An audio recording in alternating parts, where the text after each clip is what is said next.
today to launch a small water tracking program for about 45 villages for the next 2 months. That's about 8 million liters of water.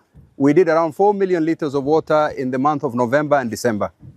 And we see the situation is getting even worse. We're doing this to highlight the problem, the intensity of the problem, and to get more people to come on board in supporting communities here. I know the county is doing something, national government is doing something. I know it's not enough. More needs to be done. Rains have failed in most part of the country. People are facing famine. The shortage of food. Pastorals actually are most hard hit. And therefore, I wish His Excellency to lead in mobilizing resources to be able to save this situation, especially in northern Kenya. Tuko water bushers ni chache.